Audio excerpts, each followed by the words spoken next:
and I am the immediate co-past president of OCA New York, and I'm proud to stand before you today with my colleague Daniel Lewis from OCA Westchester on behalf of the Corky Lee Committee. We are composed of dedicated members from OCA New York, OCA Westchester and Hudson Valley, OCA New Jersey, OCA Long Island, Think Chinatown, and the Chinese Adoptee Alliance, formerly known as Families of Children from China. We thank you for coming out on this hot day, and we will make this event as brief as possible. Our work would not be possible without the support of these OCA chapters, Community Board 3, Council Member Chris Marte, and the many community leaders, including Jan Lee, who was kind enough to allow this plaque to be affixed to this historic building. We also want to extend our utmost gratitude to the Mosco and Lee families for their continued support of our work. It has been a wonderful experience working with Corky and Frank's loved ones. And today we gather to unveil a plaque, but also to honor the two remarkable individuals whose lives and legacies have left indelible marks on our history, our neighborhoods, and our collective conscience. Corky Lee and Frank Mosco. Each in his own way was a champion of community, a seeker of justice, and a bridge between cultures. And we have a community champion in our midst, Council Member Chris Marte, who believed in our vision and uplifted our mission, and even climbed that lamppost to ensure that our street ended successfully. It is with great pride that I invite him to share a few words. Thank you so much for being with us. Thank you, OCA. Thank you to the family members and mostly the community, because it's you guys that have known both Frank, your grandfather, but Corky as well, and what they've done to this community. Corky was an amazing individual. He was quiet, but he was determined for civil organizing, for activism, and to make sure that this community was not only heard, but more importantly, seen. And now we see this community in photographs, not just in Chinatown, but all across this country, to really give the next generation some feeling of presence, that people came before and blazed the trail for them to succeed. I known Corky for a few years before he passed away, and he was an amazing guy.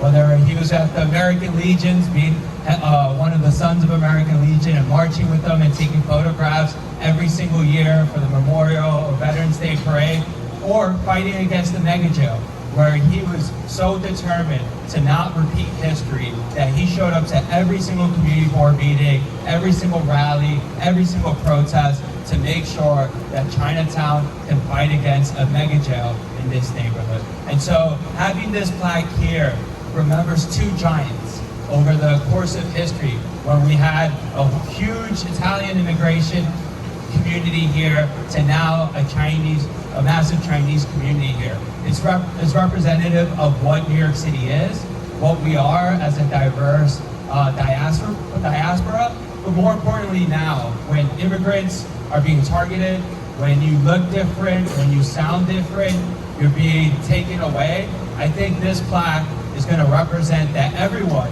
should be here, everyone should be remembered, and this neighborhood is for immigrants for generations to come. Thank you. Thank you so much, Council Member Marte, and you speak so beautifully to this moment, because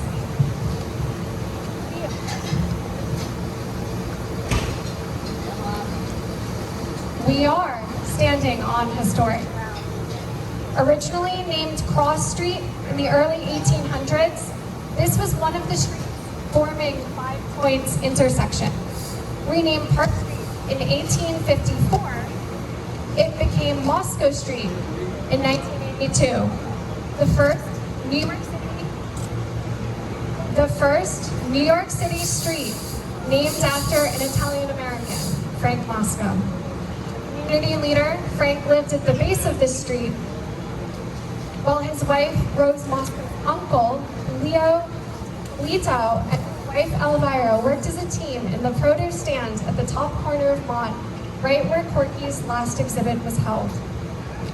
Born in Queens, New York, Corky Lee was a Chinese American advocate, activist, community organizer, and self-proclaimed Asian American Photographer Laureate. Corky started his photographic journey in the 1970s, teaching himself photography and borrowing cameras when he couldn't afford them. Using his camera as a sword against injustice and eventually capturing more than 800,000 photos, Corky's photography explored the diversity and nuances of Asian American culture, often overlooked and ignored by mainstream media.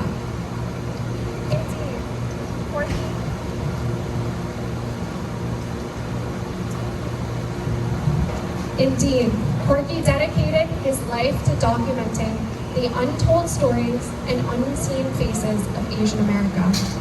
Through the lens of his camera, he didn't just capture moments, he captured movements. From protests for civil rights to the quiet scenes of daily life in Chinatown, Corky made sure Asian Americans were seen, heard, and remembered. He showed the nation that Asian American history is American history. And most importantly, Manhattan Borough President David Dinkins proclaimed May 5th, 1988, Corky Lee Day in New York City. He shares this street with another legend. Born in 1920, Frank Mosco built his legacy on this very block. With his boundless energy and unwavering dedication, Frank was not just a resident of the neighborhood, but a pillar of its identity, a cherished leader and passionate advocate, and a voice for those too often unheard. Throughout his life, Frank fought relentlessly for justice and equity, championing causes that resonated deeply with the needs of this community. He was a fierce proponent for anti-poverty initiatives, recognizing early the systemic change required for both policy and grassroots action. He campaigned tirelessly for affordable housing, believing that safe, stable shelter was a fundamental right, not just a privilege. And he understood that equitable access to education was the cornerstone of opportunity, investing in his efforts programs that empowered future generations with the tools to thrive. Through his work in establishing the Two Bridges Little League team, founding the Two Bridges Neighborhood Council, and chairing the New York City's Planning Board 3, Frank reminds us that every block has a story and every neighbor's voice is worth listening to. He believes that civic engagement and historical awareness were not luxuries, but responsibilities, and he lived those values every single day. Today's plaque does more than bear names, it bears witness. It reminds future generations of those who fought for visibility, for justice, and for truth. In honoring Frank and Corky together, we are reminded that real change happens when storytellers meet organizers, where artists and activists work hand in hand to shine a light on injustice and celebrate community resilience. To the families of Corky and Frank, we are so grateful that you shared them with us. It is with great pride that I invite the unveiling of this plaque and let this plaque serve both as a tribute and a call to action.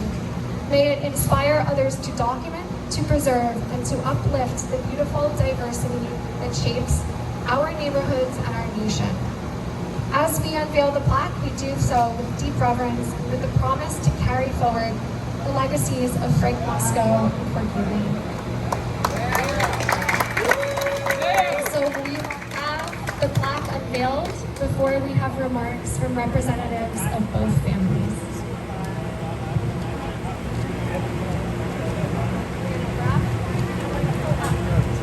Ready? 3, 2, 1.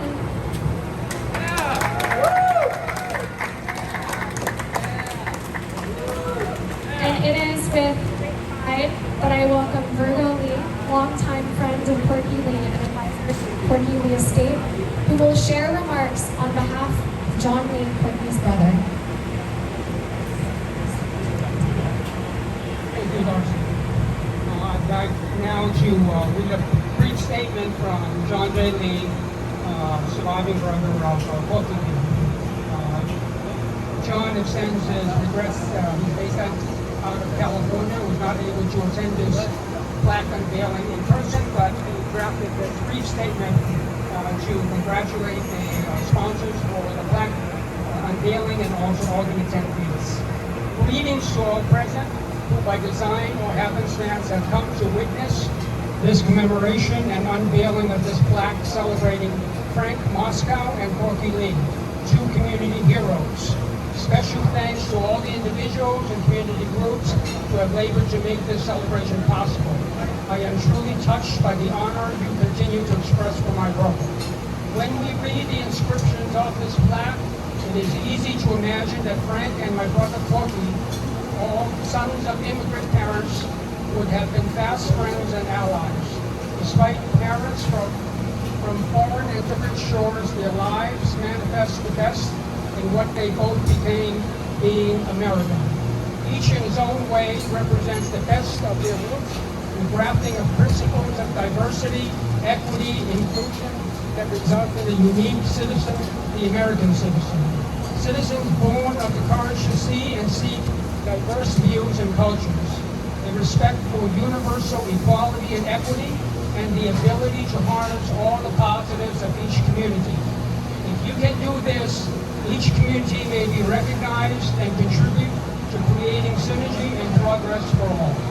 I recall a conversation Corky and I had some years ago, earlier, when he posed the question, had he succeeded?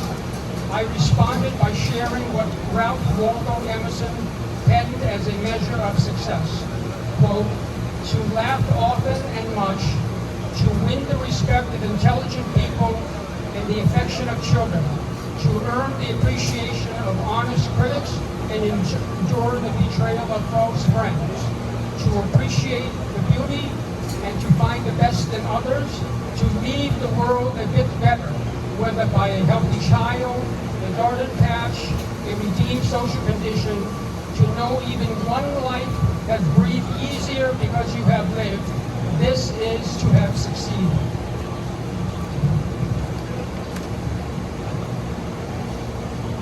Thank you all for the boast this plaque represents on Corky's success amongst the communities he loved and served. May he rest in peace and give us power, and we strive to succeed as he did. Thank you very much. Thank you so much, Virgo. And next, I am honored to introduce Frank Mosco, who will offer reflections of the life and legacy of his grandfather and namesake, Frank Mosco.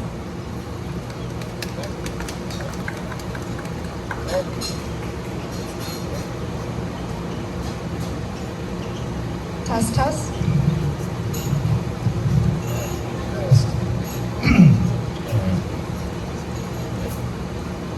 My grandfather would have needed a microphone. He had a booming voice. I didn't inherit that. It's an honor to be able to speak today and to meet Mr. Lee's family and the community that he loved, respected, the community that loved, respected, and has been inspired by him. I thank you for having the grace to let me speak about those two great men. While I'm sure they would be proud to see their names here, I believe they are satisfied to simply see the positive effects of their selfless activism. I hope Corky, as a history buff, would approve of what I'm going to share. I believe my grandfather Frank is happy to share space in perpetuity with Corky. In my eyes, this now makes us a family.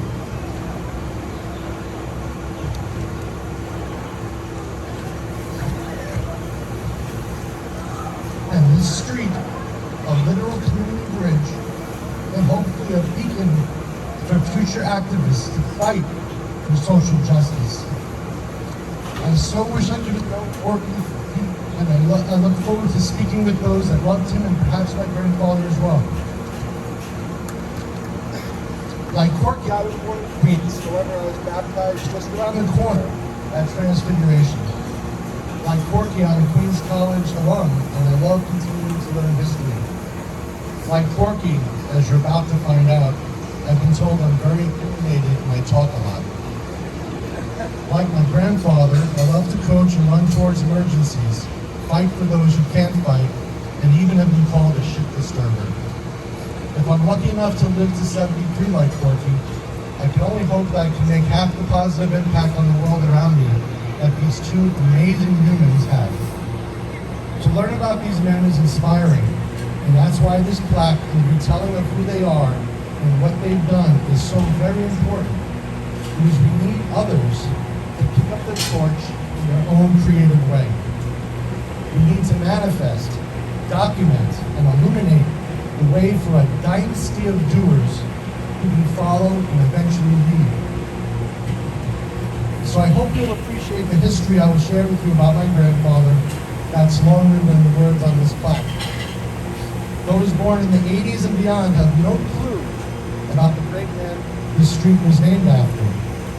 He had a sign on his desk that commanded, lead, follow, or get out of the way.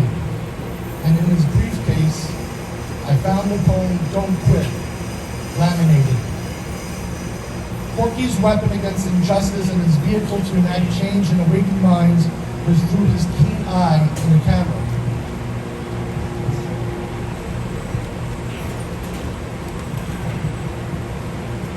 My grandfather's was the indefatigable force driven by his passionate soul and compassionate heart with his booming voice, inspirational zeal, and civic and social wisdom. Hopefully mine today are my persistence in the words I've chosen. More similarities. Like Corky, Frank Mosco was a regular guy who wanted to make life in the world better for the community and people he so loved. Like Corky, my grandfather's name had an interesting etymology. Frank and Anthony Mosco was the son of Antonino Mosca and Benedetta Corsa from Bolognetta and Marie, Sicily. Tony Mosca had a suspender factory on a part of Lafayette Street that was replaced by the block that is the Federal Building. Tony was often visited by the Black Hand, who demanded protection money. They came to his house and broke his furniture. Some things never changed. He told his wife, "Don't worry, we can replace it." Sadly, he died at 32 and was not replaced, leaving his tough-as-nails wife, Benedetta, with no choice but take her 5 children to an orphanage. Frank was the oldest boy, and he had 2 older sisters, and at 3 years old, he was only 3 years old at the time in 1923. A week later, Benedetta came back and got all the children out of the orphanage, taking them to East Harlem. He later returned and lived at 176 and 198 Eldridge Street. A single mother of 5 on the Lower East Side. Not the first, not the last. Benedetta became Bessie, and Mosca had been changed to Mosco. I think because of those 2 things and the block they lived on, Frank earned the neighborhood nickname Jew Boy. And like most neighborhood nicknames, it stuck. On all accounts, for everyone I've ever spoken to, he was respectful and strong, a stand-up guy who seemed to effortlessly navigate with all people on these diverse streets where many things change and others don't. As the family historian, there's still a lot I wish to know about him. I was 10 years old when he passed, and I stood in that very spot as many famous politicians and community leaders unveiled Moscow Street. What I do know from him is that as a child, he sold fruit in the cemetery and also shined shoes. In 1941 at 21, he married my grandma Rose DiPilato, aka Rosie Deeps, who some out here may remember from her many years working at Transfiguration School. They lived in the tenement at 79 Mulberry Street with their cousins and close friends. On all accounts, it was the best. My father to this day says how lucky he was to grow up there at the time, and he also shared that he had no idea how monetarily poor he was until he left the neighborhood and went off to college on a scholarship to play Division I NCAA basketball and baseball at only 5'4". My grandfather's years of coaching, discipline, and the drive he extracted from my father who shot thousands of baskets and threw thousands of baseballs in Columbus Park, paid off. To this day, men in their 70s and 80s make it a point to tell me how inspirational and life-changing Coach Mosco was. I digress. In 1942, like Corky's father and so many other young men, he went off to fight in World War II. I would be in trouble if I didn't mention that he became a Marine in the 1st Division. He had the even more dangerous job of being a radio man and fought valiantly in the South Pacific, including Guadalcanal and Indochina. There's a beautiful picture of him when he was in China that I wish to be alongside the plaque next to a picture of Corky. Sergeant Mosco was a very proud Marine, and those years were clearly very formative in how he later carried himself for the rest of his life. I believe his experiences overseas and his struggles growing up cultivated his love for his fellow man, regardless of race and creed. Frank loved baseball, especially the Dodgers, hated the Yankees for many reasons, including their pinstripes, which reminded him of rich bankers. He loved coaching all the kids in the neighborhood. He was a fierce competitor. If you ever saw the Robert Duvall movie, The Great Santini, it would give you a good example of the dragon fire in young Frank Mosco. It never went away. After the war, he worked a dangerous job of connecting train cars, and so Rosie urged him to do something less dangerous. He listened, and he became a lithographer, joined the union, and worked on Barrett Street. Ironically, that job would ultimately take him out of commission with mesothelioma from the printing press ace, and it ultimately killed him at 61, way too young. However, his sickness ultimately greatly benefited New York City, the Lower East Side, Chinatown, Little Italy, and even Tribeca. When my dad went off to college, the family moved up to 100 Park Street. My sick grandfather, grandmother, and uncle no longer had to share a hallway bathroom with their cousins, but still had to walk up 5 flights of stairs many times a day. They were even closer to the church that they both volunteered tirelessly at, and they became even more integrated into Chinatown.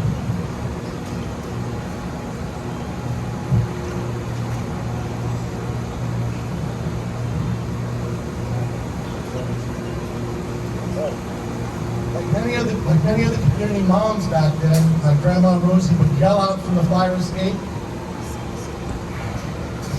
to her sons who were playing sports in Columbus Park, telling them to come home. And even though my grandfather was pivotal in helping create it, when Independence Plaza in Tribeca was built and so many friends and family moved there, he instead listened once again to my grandmother and moved to a more convenient Confucius Plaza, where I believe Corky and John's mother John also lived. Frank was now even more infused into Chinatown. Inclusion by infusion. Despite his debilitating illness, Frank was just getting started. He made his full-time job volunteering and serving the community in countless ways, and being the chair of the community board for many years to found the Junior Council, so many things, and being a voice for all the people of all the neighborhoods and fighting for their dignity, safety, inclusion, and representation of everyone. He was a bridge builder between the Italian American, Jewish, Chinese, and Latinx communities, and a builder of parks and community centers. When he passed, New York City offered to change the name of Columbus Park to Frank Mosco Square. With humble wisdom, my dad Joe declined and chose the street, the first New York City street ever named after an Italian American. Later, the park was extended and the street was shortened, and I'm positive my grandfather would have been pleased at that improvement. These streets have an epic and deep history of immigrants and survival. The common thread from hundreds of years ago and now is ultimately the same. Even with the gentrification of some parts of various neighborhoods, that common thread is real people simply trying to survive and make it better for the next generation, despite the struggle, hurdles, and sometimes deplorable conditions. There is something about living and surviving and hoping to thrive on these streets, and Corky captured it. The famous Cardinal Patrick Hayes was baptized right here in the 5 points on Mott Street of Transfiguration, when it served the Irish community. It later served the Italian community, and now for many years the Chinese community. Cardinal Hayes, who had lived near here from very meager beginnings, eventually became known as the Cardinal of Charities. It is the seeds of struggle. Oh, is it the seeds of struggle that grow the compassionate heart? I think so. The first Italian American saint, Frances Cabrini, walked these streets after the Pope directed her that she was not to go to China as she wished, but instead to New York. She fought to bring dignity and care to the immigrants who struggled to make these streets their home.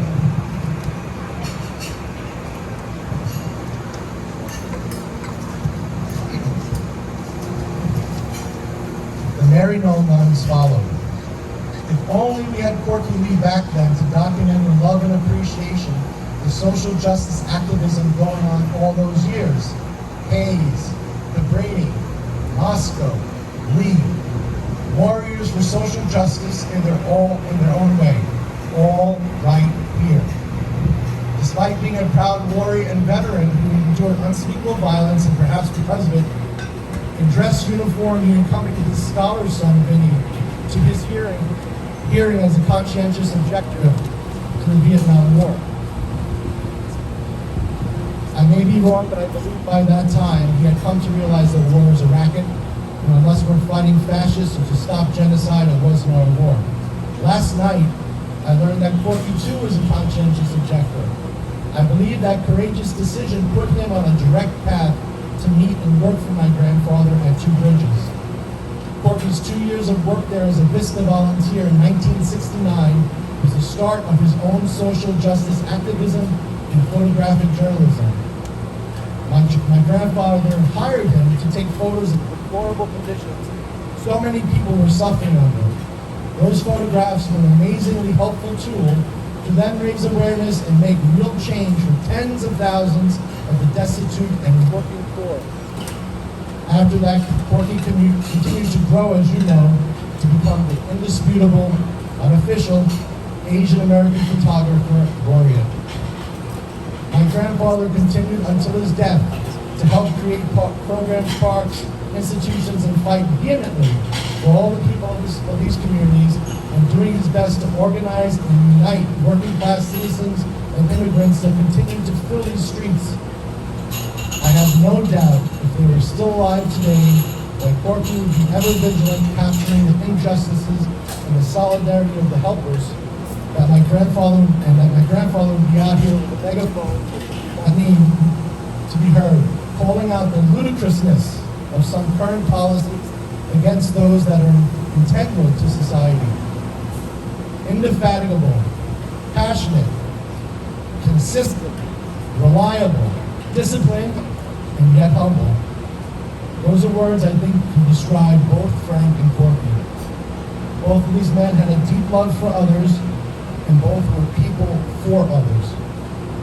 It is my sincere hope that the people who read this plaque and visit this street become curious about the life's works of these legendary great men, and are encouraged and inspired to contribute to, in their own way, the good of our world. I know I am. Thank you for listening and for this honor and opportunity to bring my grandfather's love for social justice in New York City back to life in a few minutes. In today's tumultuous times, the old adage still has value. Lead, follow, or get out of the way. Thank you so much, Frank and Virgo. To everyone who can be here today for the unveiling of this plaque, thank you for being you, thank you for being with us, even in this heat, and thank you for being a part of this everlasting community. We always invite you to visit the plaque next time you're here, and I look forward to seeing you then. Thank you so much.